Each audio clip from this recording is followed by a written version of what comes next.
Danse. Charlotte Ross Andrea Andrea Custer. We're going to share with you in the next 25 minutes or so our background, our history, and a little bit about Cree Coffee Group. So what we'd like to do is start off with acknowledgements first. We want to thank all of the people who've helped us keep our language alive, keep the language fire burning, despite the many attempts to put the language fire out. I want to also acknowledge those who've been working with Cree language for many, many years, numerous years. There are too many individuals to mention here, but they know who they are. We know who they are. We acknowledge them in the work that we do, because without their work, we wouldn't be able to do the work we're doing today. Mm-hmm. We'd also like to thank the Saskatchewan Indigenous Cultural Centre for the opportunity to come and share today, to come and talk about what we're doing with Woodland Cree, and hopefully you can pick up some tips or pick up some ideas from our session. So the overview, we're going to be locating ourselves. We're going to be covering Woodland Cree language in Saskatchewan, the resources that we currently have available for Woodland Cree, some background into the Cree Coffee Group, the learning goals, and then some reflections from participants and the facilitators, and going forward. In the Woodland Cree, the resources, the first resource that I've highlighted on the PowerPoint on the screen is the Cultural Center. There's a lot of curriculum that the Cultural Center has created. And so it's written in SRO, in Standard Roman Orthography. And so, there's a reason why material is written in a standardized way, so that we can have some understanding of what the language sounds like.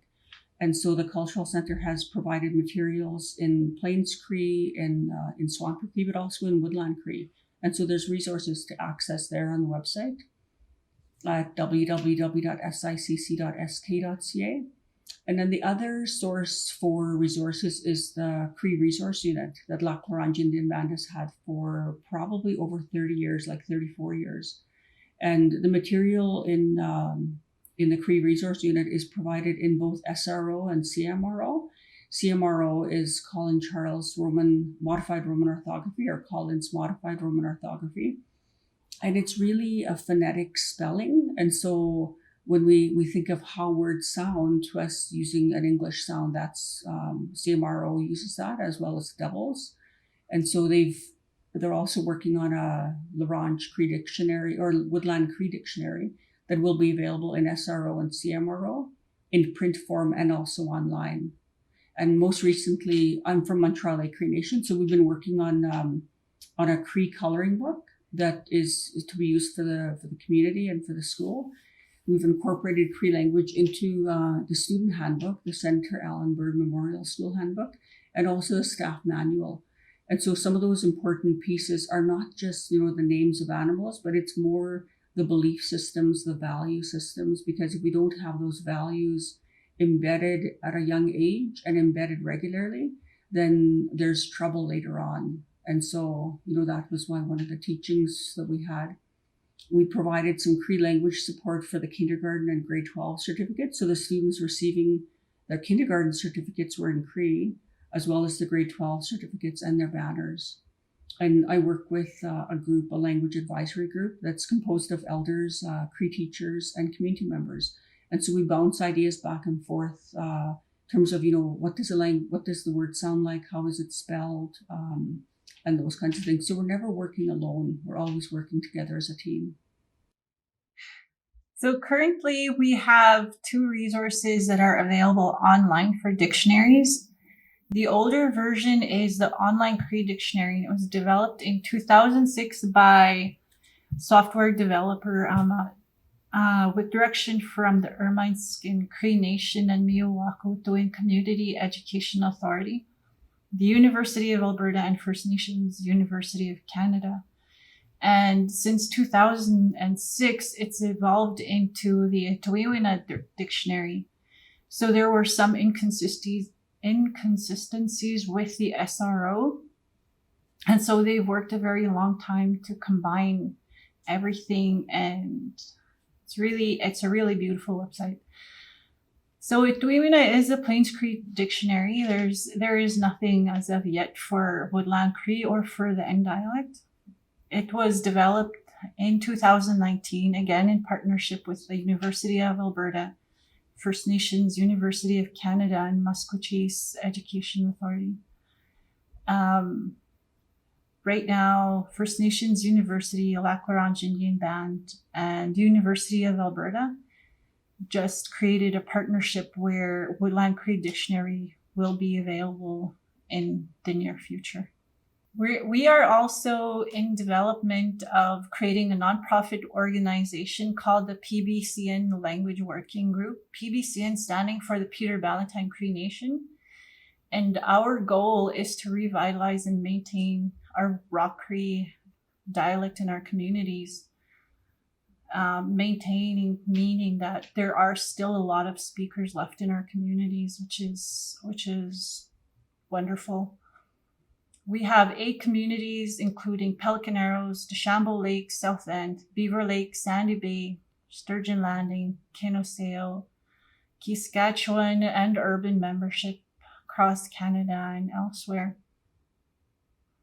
So our board members of this language working group includes myself, originally from Pelican Arrows, Judy Enenu from Deschambault Lake. She's a really wonderful language advocate over there. Simon Bird, who is well known on Cree Simon Says.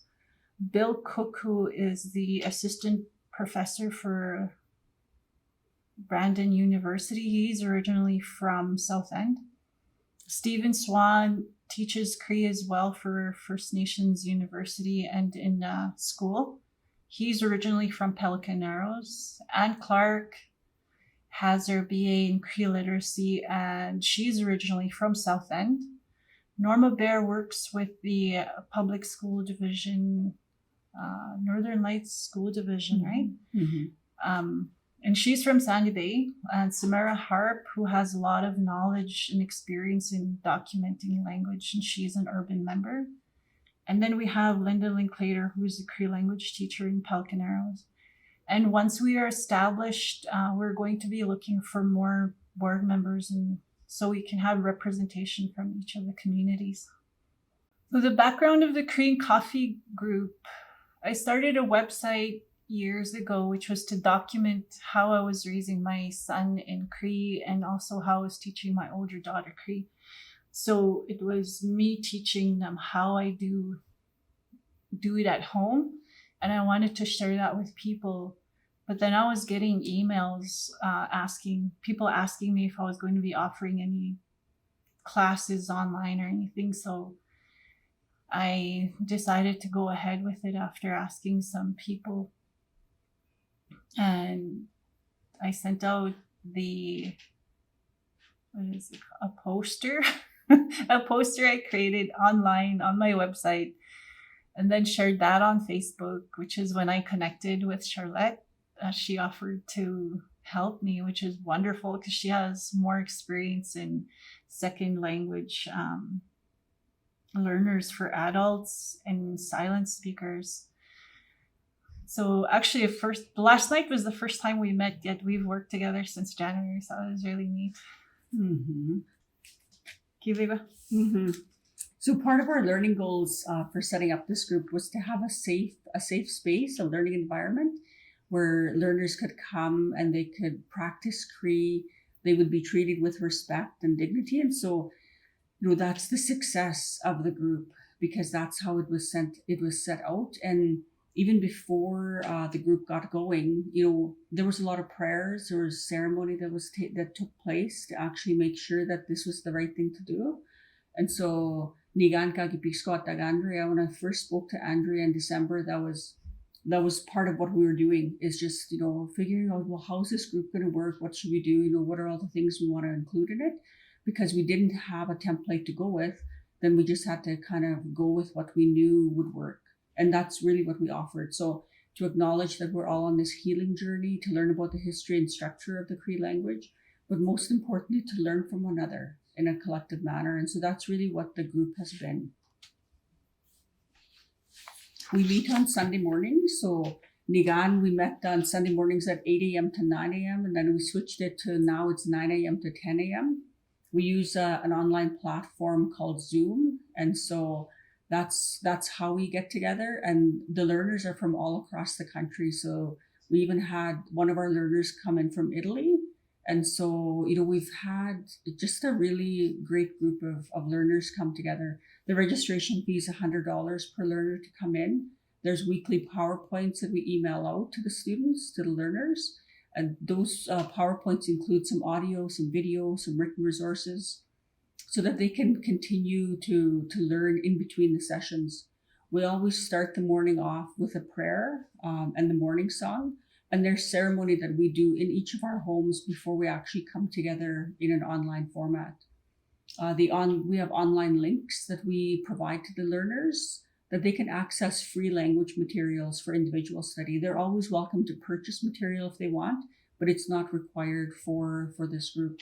We invite guest speakers. So we have Cree language teachers, we have social media group, people who started social media groups come in and share their experience, as well as second language learner experiences come in and share what they've done and what type of commitment they have to have in order to reawaken the language. And so a little bit about who the learners are. Each session is limited to 15 and it's an 8-week format. So we have approximately, I'd say close to 60 students, because we're now into our 4th session. So our 4th offering is July, August, and this Sunday coming up will be our halfway point. And so, most of our learners are Indigenous, so they're Indigenous learners. We always have a handful of non-Indigenous, which is always great to have. Most of our learners are female. We always welcome male learners to come to our group as well. And we'll continue till the end of December. And we'll share some of the learning and the reflections as we move ahead here. I'm going to be talking about some of the learning experiences of the participants that have come in. One participant says, I'm learning not only the Cree language, but also the history. I like the song each morning by the elder and the spiritual acknowledgement for our language work. Matilda always says beautiful prayers before we start. It always, I don't even know what it does. It does something to my heart. Another says, I learned so much in such a short time. The charts were very helpful. So happy to feel the connectedness of everything. I value the group discussions to practice speaking and listening to the guest speakers. I am very appreciative that this is available. And this is one feedback from one of our consistent attenders. She's been with us since January and she's still continuing today. She's grown so much since she started. I'm in my late 50s. I've been attending since January 2021. It's such a safe space to listen, learn, and speak. I now find it easier to understand others who are speaking Cree. With my increasing vocabulary and improved confidence, I'm speaking my language now more than ever. I can even introduce myself in meetings using Cree first and English second. The surge of gratitude and pride I feel is indescribable. Speaking Cree helps me feel connected to my ancestors, my community, and even to myself. I'm so grateful to have found this group and our incredible instructors and to discover that we are never, ever too old to learn. And some of our holistic learnings some of it was intentional, so we knew we were going to use technology. But even the other part is just connecting with our learners outside of the classroom. So it's not a formal classroom where you have material that you're going to have to cover and you have homework to do. It's, if you want to learn more, there's always more. There's always opportunity to learn more. So we've used technology to connect learners, but we've also connected with our learners outside of the group. And that seems to have connected us to a community, an online community. The other part is just the emotional, because we're sharing the language, but we're also sharing the pain of not knowing the language, of not speaking the language, of hearing bits and pieces, but not really understanding what those bits and pieces were and how they're connected to other bits and pieces. And that's how the Cree language is structured, is, there's root words, and then there's all these prefixes and suffixes and all these pieces that change the word. And so we're able to share that with them and go down, dive deeply into the language. On the mental component, just language learning. So we have to relearn how to learn, because the English learning system is not how you learn Cree. So some of it is written. Yeah, we need to have some written documentation, but a lot of it is oral as well. And so we do a lot of oral practice, and, the students have a chance to practice speaking. We have breakout rooms as well. And on the spiritual side, having prayer each morning, Matilda was with us for quite a few of our sessions. And now in July and August, Joe's with us, Joseph nīhithawīwin. And, it just brings such a sense of peace and a sense of calm to the group. We're also incorporated songs. We have a common language, and that common language helps to strengthen our spiritual life. So we have to keep in mind that this is in January 2021, and it's in the middle of a pandemic. So, who would be crazy enough to start an online Cree adult language group in the middle of a pandemic? Well, two crazy Crees, myself and Andrea, and we knew each other not very well. I mean, I knew a bit about Andrea's work and, our professional work, but our families had never interacted, yet our families live next door to each other in Prince Albert. And so it's been a real interesting ride, an interesting journey. And, we have a lot of faith and a lot of belief that our Cree language, all of our Indigenous languages, have the opportunity to be reawakened. So part of our reflections as facilitators were that, we really learned to appreciate the learners' commitment, because the learners had to be up early, they had to bring their coffee and come and learn and be willing to expose their pain and willing to expose, what they didn't know. And so that was provided in a safe environment. There's confidentiality and just the prayers and the songs that we have as well. We recognize that online learning can be a challenge for some, because it's always, your signal might not be strong, but there was always an opportunity to call in. And then we recorded the sessions. So the sessions, if you weren't able to attend, you could still learn from the session by receiving the recording the same day. So we followed up with materials after the session to support the learners in what we were carrying on in that session. And there was always a balance that we found between the written portion. So because we have standard Roman orthography, and a lot of the material has been written in SRO. And so when you're learning the literacy portion of any language, it's how does it sound when it's written? That part's important, but also practicing oral speaking. So sometimes you don't pronounce every exact word or syllable when it's written out. And so just knowing, how it looks when it's written out, and then how it sounds when you speak it. Creating an online community of Cree learners, we think, has been really valuable across, many geographies and many language boundaries across Canada. Haven't had anybody join us from the US yet, but that's still to be shown. We had one from Italy come in. And our own teaching, I think, is enhanced by the learners' questions. So when learners ask questions, it helps us to know, I never thought about that before. Let's look at that from this angle. So it supports our language teaching as well, because we're creating resources. We're trying to think because Andrea and I both grew up in the language. So we're both first language speakers. So now we have to kind of switch moccasins, and get into the moccasins of somebody who wasn't maybe raised in the language, or who only knows, a few phrases or a few sounds.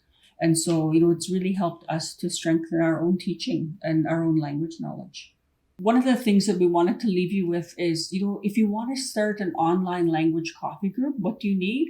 You need to have at least one teacher, preferably two, that are proficient speakers. So they don't necessarily have to be high fluent, advanced fluent, able to speak with the Pope. That's not required.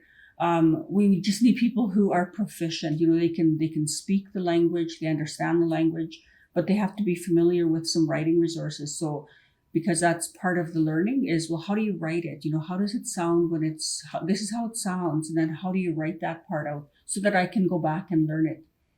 And different kinds of learning methods, because that's one of the things that I know just in my studies and, being involved in education for over 30 years is that, there hasn't been a whole lot of teaching language learners or teaching language teachers how to be a language teacher, because we receive a general degree in an education undergraduate program.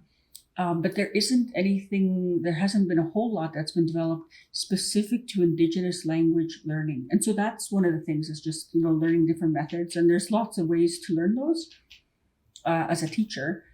So you need to have a teacher or two, a learner, you need to have at least one learner, maybe 15. We said 15 because that was a good working size for us. But they have to be willing to commit at least 1 to 2 hours online every week, plus additional learning in between. So, the videos that are sent out or the materials that are sent out, there needs to be an integration of how is Cree or, in our language, how is Woodland Cree being brought into my daily life. You need to have a way to connect people if you're not going to meet face to face. So you need to have like a Zoom account or some other account. Zoom, I think, is about $240 a year, $240 for unlimited length of meetings. And then you're able to record the sessions as well. There's a free version of Zoom, but I think it's only allows you so much time and then you can't record. But most importantly, you just need to have commitment from learners and instructors to stick with it. And one of the amazing experiences that we've had is, once you wake up that language within us, then you just continue to nurture it with TLC. And so when we think about language, it has been battered around, it's been abused, it's been, shut down, it's been, not treated very well. And language has a spirit. And so that spirit within each one of us needs to be reawakened. And then once it's reawakened, then you need to nurture it. And so we nurture the language by speaking it and by looking for opportunities to speak as much as we can, whenever we can, and to continue that learning.